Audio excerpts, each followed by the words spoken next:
हमारे एक छात्र हैं जिन्होंने क्वेश्चन पूछा है, मुझे व्हाट्सएप पे उन्होंने अपना क्वेश्चन पूछा था। इनका कहना है कि जब किसी शब्द में किसी व्यंजन के साथ दो स्वर जुड़ते हैं तो पहला स्वर मात्रा के रूप में तथा दूसरा स्वर अपने वास्तविक रूप में आता है, जैसे मात्राएं, शुरुआत, गुंजाइश आदि। अब ये मैंने पढ़ाया है, लेकिन इनका डाउट क्या है, वो इन्होंने कहा कि जैसे स शब्द है उसमें ऊ लगा है तो ये प्रथम स्वर है जो मात्रा के रूप में आया है, और र में भी ऊ लगा है वो भी मात्रा के रूप में आया है, और आ जो है वह वास्तविक रूप में आया है। तो मेरा प्रश्न है कि हमेशा प्रथम वर्ण ही क्यों छोड़ा जाता है। मतलब जहाँ तक मैं इनके प्रश्न को समझ पाई हूँ तो मेरी समझ में ये आया है कि आपने जो ये क्वेश्चन किया, यानी जो एक मैंने आपको जब स्वर पढ़ाए और स्वर में आपको ये बताया कि जब हम किसी शब्द को लिखते हैं और उस शब्द में कहीं कोई वर्ण हमारा व्यंजन जो है वो अगर उसके व्यंजन के तुरंत बाद दो स्वर लगातार आ जाते हैं तो पहला जो स्वर होता है वो मात्रा के रूप में लगता है और दूसरा स्वर जो है वो हमारा वास्तविक रूप में आ जाता है। तो आप इस जो मैंने नियम आप लोगों को बताया उसी नियम को आप सही ढंग से नहीं समझ पाए और आपने ऐसा समझा कि शायद ये कोई नियम ही है किसी शब्द में कि शुरुआत में आता है हमेशा उसके बाद ही क्यों होते हैं। तो देखिए अब मैं आपको यहाँ समझाती हूँ, आपको ये समझना है इस बात को। फिर से मैं नाम बता देती हूँ। इनका नाम है सूरज है, ये महाराष्ट्र के रहने वाले हैं और मराठी भाषा ये बोलते हैं, हिंदी सीख रहे हैं और हिंदी में इनको ये डाउट हुआ है। तो सच बताऊं तो इतना जो हिंदी को मैं बेसिक लेके चलती हूँ मैं अपने उन्हीं छात्रों के लिए लेती हूँ जो हमारी हिंदी बोली या हिंदी भाषा से थोड़ी अलग हैं, ताकि उनको एक बेसिक चीज़ समझ में आए जो रियल चीज़ है। तो जहाँ तक मैं आपके प्रश्न को समझी हूँ तो वो ये है कि आपके दिमाग में ये आ गया है, गलतफहमी ये हो गई है कि हर एक वर्ण को छोड़ने के बाद में जो आएगा वो वास्तविक रूप में होगा। तो देखिए मैं आपको बताती हूँ ऐसा कुछ नहीं है। मैंने यहाँ पे कहा है जैसे शब्द हमने लिया था शुरुआत, अब आपको यहाँ बताती हूँ। शब्द है हमारा शुरुआत। इस शब्द में मैंने आपको बताया था, उदाहरण के तौर पर दिया था कि ये जो आपका र है, र के बाद लगातार दो स्वर आए हैं तो पहला मात्रा के रूप में होगा और दूसरा वास्तविक रूप में होगा। तो चाहे देखिए आपके किसी भी शब्द में अगर पहले के साथ ही आ जाए अगर कोई लगातार कोई स्वर, तब भी वो वास्तविक रूप में होता है। ये वास्तविक रूप और मात्रिक रूप इनका क्यों है, इसके लिए आप एक बेसिक सी चीज समझ लो, वो मैं आपको यहाँ पे बताती हूँ इसी शब्द के साथ। जैसे मान लो अगर मैं आपसे कहूं कि इस शब्द के अंदर कौन कौन से वर्ण हैं वो आप लिख दीजिए अलग, यानी इसका वर्ण विच्छेद कर दीजिए। अलग अलग हमने लिख दिया, ये हमारा व्यंजन है और ये इसका स्वर है। फिर हमने इसको देखा, ये हमारा व्यंजन है और ये इसका स्वर है, ठीक है। ये हमारा स्वर है तो हमने इसको ऐसे लिख लिया, और ये हमारा व्यंजन है और इसका स्वर यहाँ पर अ। कोई मात्रा नहीं है तो जिसकी कोई मात्रा नहीं उसका स्वर क्या होता है, अ होता है। तो हमने ये अलग अलग इस तरह से लिख लिया। अब यहाँ पर एक बात समझिए, आखिर ये जो बीच में जो हमारे स्वर आ रहे हैं ये स्वर क्यों आए हैं। सबसे पहले हमें ये जानना है ये स्वर क्यों आए हैं, आखिर हमको इनकी आवश्यकता क्यों पड़ी है। तो इस चीज की यानी इस चीज के बारे में हम पहले ही बात करते हैं कि जो व्यंजन हैं उनके उच्चारण के लिए हमें स्वर की आवश्यकता होती है। तो हम इस बात को ये कह सकते हैं ना कि व्यंजन अपने आप उच्चारित नहीं होते, उनको किसी के सहारे की जरूरत होती है, और जो उनको जिसके सहारे की जरूरत होती है वो क्या है, वो स्वर हैं। तो यहाँ पर जो हमारा व्यंजन है, अब यहाँ पर आपको ध्यान से देखना है कि ये जो व्यंजन है इसके उच्चारण के लिए ये ऊ आया है, ठीक है।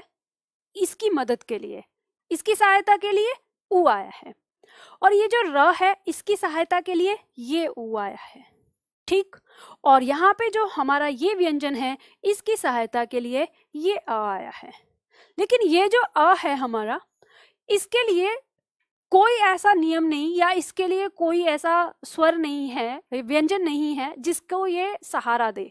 तो जब इसके पास काम नहीं है, मतलब आप ये समझ लो कि ये वाला जो ऊ है इसका काम है इसको उच्चारित कराना, ये इसका काम है क्योंकि ये सहारा देने आया है इसको। और ये जो ऊ है इसका काम है इसको सहारा देना, और ये जो अ है इसका काम है इसको सहारा देना।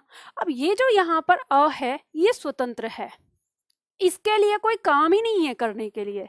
तो जब इसके लिए कोई काम ही नहीं है करने के लिए तो आराम से बैठा रहेगा ना ये, तो ये आराम से बैठा है, और आराम से बैठा है तो अपने वास्तविक रूप में बैठा है। तो कहने का मतलब ये है कि किसी भी शब्द के बीच में जब हमारे कोई स्वर आते हैं तो वो उसको उच्चारित करने के लिए आते हैं, और जब उच्चारित करने के लिए आते हैं तो वो मात्रिक रूप में परिवर्तित हो जाते हैं।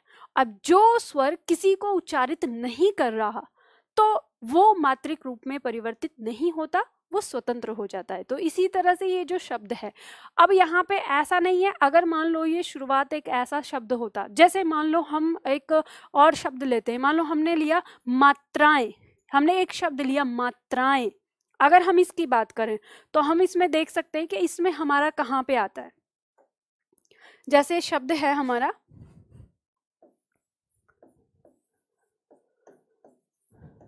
मात्राएं, हमने ऐसे लिखा। अब अगर हम इसको तोड़ें, इसको अलग अलग लिखें, तो आप देखिए इसमें आपको, आप जिसको तोड़ रहे हैं उसके नीचे अंडरलाइन लिख लो, एक एक करके आप ध्यान में रख लो। आपका व्यंजन क्या है यहाँ पर? म है। मात्रा क्या है यहाँ पर? आ है। तो आपको पता है स्वर हमारा क्या है यहाँ? आ। और ये स्वर क्यों आया है? ये इस म को उच्चारित करने के लिए आया है, इसकी मदद करने के लिए आया। फिर हम इसकी बात करें तो यहाँ पे हमारा जो ये वर्ण है इसमें क्या है? ये जो त्र है, अगर हम इसकी बात करें ये त्र, तो ये त्र अब इसके नीचे हम इस तरह से लगा दें, ठीक है, ये हमारा हल लगा हुआ है।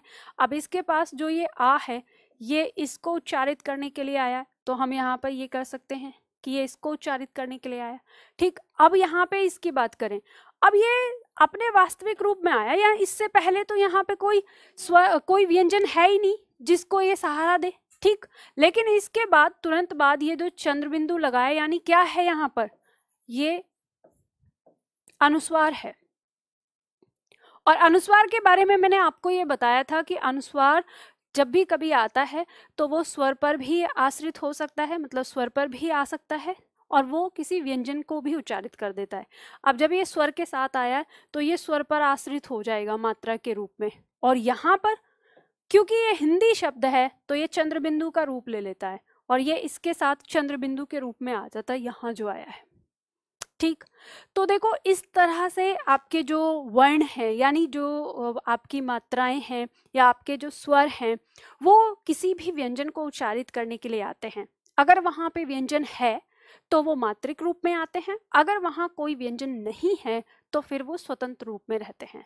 तो मैंने जो आपको कहा कि किसी भी शब्द के अंदर किसी व्यंजन के बाद लगातार दो स्वर आए हों, तो जैसे यहाँ पर ये व्यंजन है आपका, ये वाला व्यंजन, इसके तुरंत बाद दो स्वर आए हैं लगातार, तो पहला ही स्वर मात्रिक रूप में आएगा इसके साथ, दूसरा स्वतंत्र रहेगा।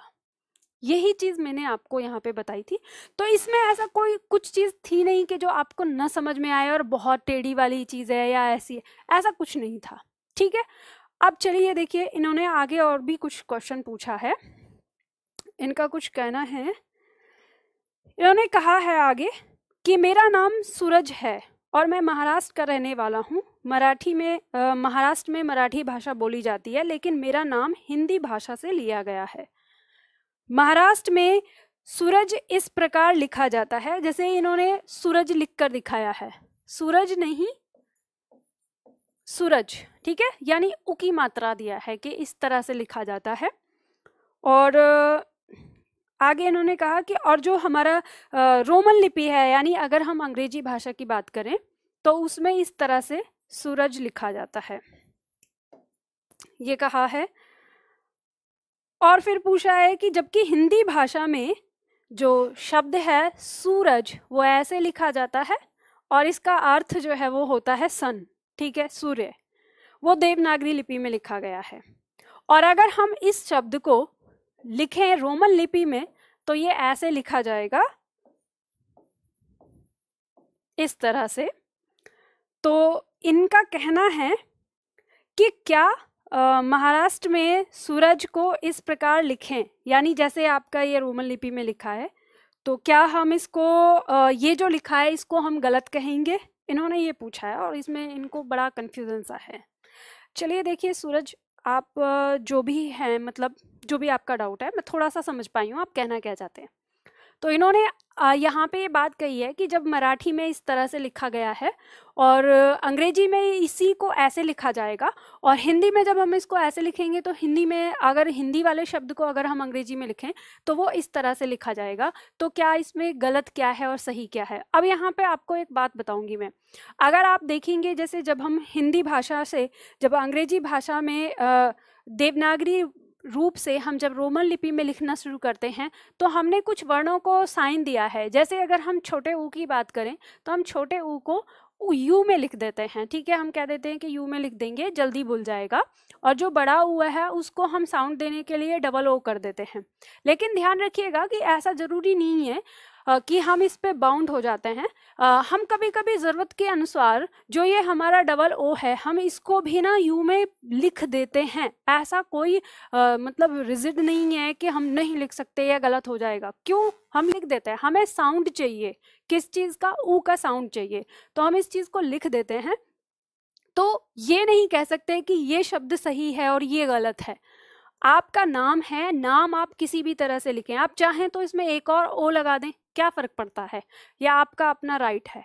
पर बात करें अगर इस शब्द की, तो ये शब्द हमारा सार्थक शब्द है जो कि सूरज का पर्यायवाची, यानी जो सूर्य का पर्यायवाची है। जैसे हम देखते हैं तो ये शब्द है। अब आपके महाराष्ट्र में इसका अर्थ नहीं है तो नहीं लिया गया होगा, और हो सकता है आपके मम्मी पापा ने आपका नाम से प्रभावित होकर आपका नाम सूरज जो रखा वो इसलिए रखा हो कि आप एक सूर्य की तरह तेजवान बने, चमकें। शायद इसीलिए उन्होंने हिंदी शब्द से इस नाम को उठा के आपको नाम दिया है। क्योंकि कहते हैं हर इंसान के जीवन में उसके नाम का बहुत बड़ा प्रभाव होता है। आपके नाम को जैसे दुनिया जिस नाम से पुकारती है उसी तरह का व्यक्तित्व आपका बन जाता है। तो इसलिए हमारे देश में कहें या हमारे देश में ये मान्यता है कि जब किसी बच्चे का नाम रखा जाता है तो उसको भगवान से रिलेटेड भी लोग रखते हैं। अगर हम पुराने ज़माने की बात करें तो आप देखेंगे पुराने समय के जो बहुत सारे लोग हैं वो भगवान के नाम से ज़्यादा, मतलब उनके नाम भगवान के नाम जुड़े होते हैं। तो वो पहले प्राचीन जो माता पिता थे उनका मानना ये होता था कि दिन भर में अपने बच्चे का नाम लेंगे तो इस बहाने से हम ईश्वर का नाम ले सकेंगे। तो नाम सबके अच्छे होते हैं। तो आपको अपने नाम से जो संबंधित डाउट था वो मैंने आपको बता दिया। तो ठीक है, इसी तरह से अगर किसी को डाउट होता है तो आप मेरे पास मैसेज भेज सकते हैं। आज के लिए इतना ही काफ़ी है। फिर मिलते हैं अगली क्लास में अगले टॉपिक के साथ।